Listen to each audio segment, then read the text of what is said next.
Hi everyone, welcome to my channel learning with Prachi. आज हम पढ़ेंगे क्लास 12 फिजिकल एजुकेशन की यूनिट 9 जिसका नाम है psychology and sports. This video is according to the latest syllabus that is 2022-2023। अगर आप मेरे चैनल पे न्यू हैं so please subscribe to my channel and अगर आपको ये वीडियो अच्छी लगे, समझ में आए, डू लाइक दिस वीडियो। तो पार्ट 1 में हम ऑलरेडी डिस्कस कर चुके थे पर्सनालिटी, उसके type, meaning, concept and types of aggression. And आज हम पढ़ने वाले हैं साइकोलॉजिकल एट्रीब्यूट्स इन स्पोर्ट्स। तो पहले पढ़ लेते हैं कि साइकोलॉजिकल एट्रीब्यूट का मतलब क्या होता है। साइकोलॉजी का मतलब क्या है, एक व्यक्ति किस तरीके से सोचता है। एंड एट्रीब्यूट का मतलब क्या होता है, ये एक क्वालिटी होती है, राइट। तो साइकोलॉजिकल एट्रीब्यूट का मतलब है बहुत सारे जो है एक स्पोर्ट्स पर्सन के अंदर क्वालिटीज़ होती हैं, ठीक है। अब वो किस तरीके से अपने बारे में सोचता है उसको हम बोलेंगे साइकोलॉजिकल एट्रीब्यूट्स। अब कैसे पता चलेगा वो अपने बारे में क्या सोचता है, ये देखने के लिए हमें देखना पड़ेगा कि उसकी सेल्फ एस्टीम कैसी है। वो अपने बारे में पॉजिटिव सेल्फ एस्टीम रखता है या नेगेटिव। सेल्फ एस्टीम का मतलब है वो अपने बारे में कैसा सोचता है, अपने आप के बारे में वो कॉन्फिडेंट है, कम्पिटेंट है, अपने आप को वो वर्दी महसूस करता है, तो वो एक पॉजिटिव एट्रीब्यूट होगा। लेकिन वहीं वो इनकम्पिटेंट महसूस करता है, अपने फेलियर पे दूसरों को ब्लेम करता है, तो उसकी नेगेटिव सेल्फ एस्टीम होगी। मेंटल इमेजरी, वो अपने आप के मन में रख के कैसे सिनेरियोज़ बनाता है, पॉजिटिव सिनेरियोज़ बनाता है या नेगेटिव सिनेरियोज़ बनाता है, ये उसकी मेंटल इमेजरी होती है। सेल्फ टॉक का मतलब है वो अपने आप से कैसी बातें करता है, पॉजिटिव बातें करता है, अच्छी बातें करता है, I can do it, I am confident, I am वर्दी, या वो अपने बारे में नेगेटिव बातें करता है कि I can not do it, I am not focused, इस तरीके से बात करता है। एंड गोल सेटिंग का मतलब है कि उसके जो गोल्स हैं वो कैसे हैं, रियलिस्टिक हैं, मेजरेबल हैं, अटेनेबल हैं, या फिर नेगेटिव गोल्स हैं उसके, अनअटेनेबल है और अनरियलिस्टिक है।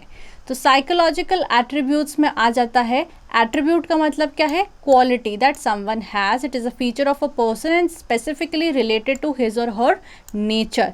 Psychological attributes are related to mind of an individual. तो साइकोलॉजिकल एट्रीब्यूट का मतलब है कि एक जो स्पोर्ट्स पर्सन है वो खुद के बारे में कैसी राय रखता है, उसकी सेल्फ एस्टीम कैसी है, मेंटल इमेजरी कैसी है, सेल्फ टॉक कैसी है, गोल सेटिंग कैसी है। तो हम स्पोर्ट्स में इसकी बात क्यों कर रहे हैं, क्योंकि जो स्पोर्ट्स पर्सन होता है उसकी जो परफॉर्मेंस होती है सिर्फ उसकी स्किल्स पे नहीं डिपेंड करती। उसकी जो परफॉर्मेंस है वो बहुत सारी चीज़ों पर डिपेंड करती है। उसके स्किल्स के साथ साथ, उसके हार्डवर्क के साथ साथ वो अपने बारे में कैसी राय रखता है, अपने आप से कैसी बात करता है, उसके गोल्स कैसे हैं, वो भी उसके परफॉर्मेंस को इम्पैक्ट करते हैं, राइट। तो अब हम सारे एट्रीब्यूट्स को डिटेल में देख लेते हैं। सेल्फ एस्टीम, तो जैसा कि हमने बात करी, सेल्फ एस्टीम का मतलब क्या है, वो अपने बारे में कैसी राय रखता है, वो अपने बारे में क्या सोचता है, वो it is a degree of worth and competence we contribute to our self. एक स्पोर्ट्स पर्सन है, अपने आप को कितना वर्दी मानता है, कितना कम्पिटेंट मानता है, it is a combination of self respect and self confidence. तो अगर कोई स्पोर्ट्स पर्सन है जिसकी सेल्फ एस्टीम पॉजिटिव है तो हमको पता चलेगा कि वो अपनी कैपेबिलिटी पे विश्वास रखता है, कॉन्फिडेंट है, सेल्फ डायरेक्शन यानी उसको दूसरों से डायरेक्शन लेने की ज़रूरत नहीं पड़ती, वो अपने डिसीजंस खुद लेता है। अगर वो फेल भी हो जाता है तो वो दूसरों को ब्लेम नहीं करता है, ब्लेम का ज़िम्मा, जो फेलियर है उसका ज़िम्मा अपने ऊपर लेता है। उसको अपनी पर्सनल स्ट्रेंथ के बारे में पता है, वो प्रॉब्लम को सॉल्व करने में विश्वास रखता है। यहीं अगर किसी प्लेयर की सेल्फ एस्टीम जो है वो नेगेटिव है तो उसमें कॉन्फिडेंस की कमी हम देखेंगे, वो इनकम्पिटेंट, अनलव्ड महसूस करेगा, लैक ऑफ डायरेक्शन रहेगा और अपने फेलियर के लिए दूसरों को ब्लेम करेगा। हम बहुत बार देखते हैं कि जब टीम हार जाती है तो कैप्टन जो होता है क्रिकेट में अपने ऊपर ज़िम्मा लेता है कि मेरी वजह से ऐसा हुआ है कि टीम ने ऐसे परफॉर्म नहीं किया, वैसे परफॉर्म नहीं किया। वहीं अगर किसी कैप्टन की सेल्फ एस्टीम नेगेटिव होगी तो वो अलग अलग रीजंस ढूंढेगा दूसरों को ब्लेम करने के।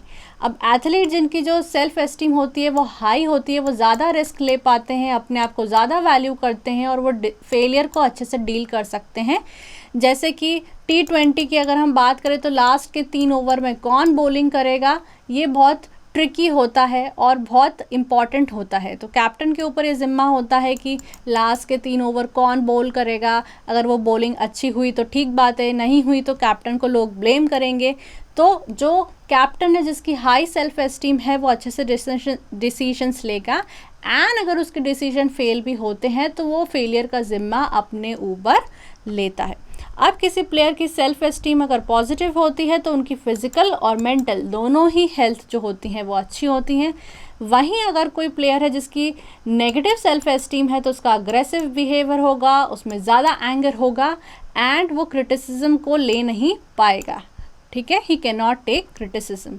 तो ये होती है सेल्फ एस्टीम। अगला हमारा साइकोलॉजिकल एट्रीब्यूट है mental imagery.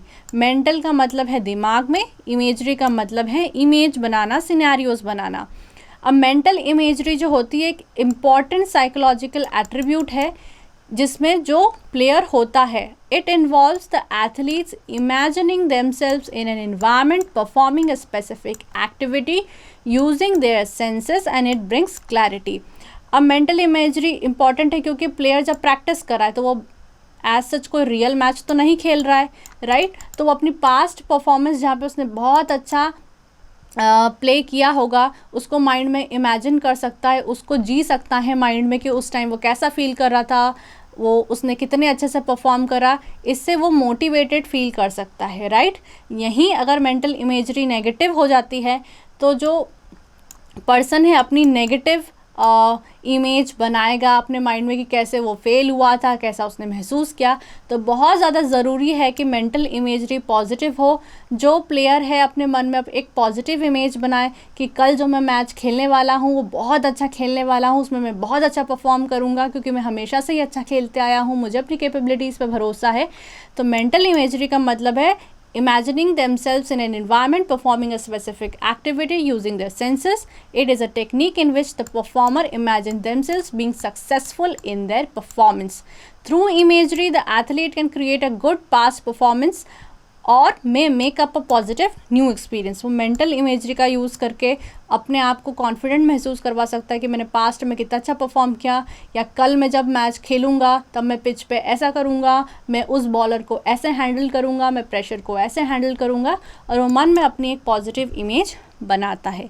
Imagery is used by all great athletes and when combined with actual practice improves performance।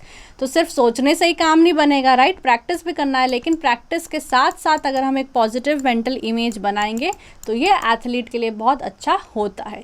It is not just a mental experience but rather impacts other ways like emotionally and physically. तो जब एक अच्छी mental image बनाएंगे तो जो athlete है वो motivated रह सकता है, उसके ट्रेनिंग सेशंस में वो बहुत अच्छा परफॉर्म कर सकता है and can make the most of training sessions, उसकी प्रोग्रेस अच्छी हो सकती है एंड वो इफ़ेक्टिवली compete कर सकता है, राइट। हमारा नेक्स्ट टॉपिक है सेल्फ टॉक। तो ये भी एक बहुत ही इम्पॉर्टेंट साइकोलॉजिकल एट्रीब्यूट है कि जो एथलीट है वो अपने आप से कैसी बातें करता है, राइट। वो ऐसा बोलता है नो आई कांट, या वो ऐसी बातें करता है yes I can, let's do it. बहुत बार हम ऑल्दो इट सेल्फ टॉक से नहीं रिलेटेड है, लेकिन हम देखते हैं कि जब क्रिकेट मैचेस चलते हैं तो एक दूसरे को प्लेयर्स बोलते हैं चल चल चल, बॉलिंग बढ़िया कर रहा है, चल चल फोकस। तो वो एक दूसरे को इस तरीके से मोटिवेट करते हैं। लेकिन सेल्फ टॉक में हम बात करें कि जो प्लेयर है वो अपने आप से कैसी बातें कर रहा है। तो सेल्फ टॉक बहुत ज़्यादा इम्पॉर्टेंट है। ये डिपेंड करता है कि हमारे बिलीव सिस्टम कैसे हैं और बायसेस क्या क्या है, राइट। अगर किसी को बचपन से ही से फॉर एग्जांपल बोल दिया गया है कि मैथ्स बहुत डिफ़िकल्ट है, तो बचपन से ही वो एक बायस अपने मन में बना लेगा कि भाई मैथ्स तो डिफ़िकल्ट ही होता है। अगर वो बच्चा अच्छा भी हो, अगर मैथ्स में उसको इंटरेस्ट भी आता हो, वो अच्छा भी हो, लेकिन उसको ये सिखा दिया गया है तो एक बायस क्रिएट हो जाता है। तो बहुत ज़्यादा ज़रूरी है कि इनबिल्ट बिलीफ और बायसेस कैसे हैं एक एथलीट के, उस पर उसकी जो सेल्फ टॉक है वो डिपेंड करती है। अगर पॉजिटिव, अब सेल्फ टॉक एनकरेजिंग भी हो सकती है अगर पॉजिटिव हुई तो, और स्ट्रेसफुल भी हो सकती है अगर नेगेटिव हुई तो। पॉजिटिव कैसे, yes I can do it, I will do it, I am competent enough, I am deserving. और नेगेटिव सेल्फ टॉक है तो I can not, I will not, I could have, I should have, मैं ऐसा कर सकता था, वैसा कर सकता था, राइट। तो सेल्फ टॉक में एक एथलीट खुद से कैसी बातें करता है उसको सेल्फ टॉक बोला है। और जो एथलीट सेल्फ टॉक में इंगेज करते हैं during training and competitions by saying keep going, focus, I am strong, उनकी जो परफॉर्मेंस है वो अच्छी होती है। अब इसके बेनिफिट्स क्या क्या हैं? स्ट्रेस को रिड्यूस करता है, एंजाइटी को रिड्यूस करता है और कॉन्फिडेंस को बढ़ाता है। तो बहुत ज़रूरी है कि जो एथलीट है अपने आप से एक पॉजिटिव सेल्फ टॉक करे। लास्ट हमारा टॉपिक है या साइकोलॉजिकल एट्रीब्यूट है गोल सेटिंग। अब गोल सेटिंग भी बहुत इंपॉर्टेंट है कि उस स्पोर्ट्स पर्सन के अपने आप के लिए क्या गोल्स हैं। ऑब्वियसली टीम के लिए तो गोल्स हैं ही हैं, राइट, एज अ टीम तो गोल्स हैं ही हैं, लेकिन एज एन इंडिविजुअल उसके क्या गोल्स हैं, राइट। तो उसके जो गोल्स हैं वो बहुत स्पेसिफिक होने चाहिए, मेजरेबल होना चाहिए, अटेनेबल और रेलेवेंट, यानी स्पेसिफिक होना चाहिए कि मुझे एक मैच में कम से कम इतने रन तो बनाना है, इतने विकेट तो लेना ही है, ऐसा तो परफॉर्म करना ही है, ऐसा तो रन रेट रखना ही है, राइट।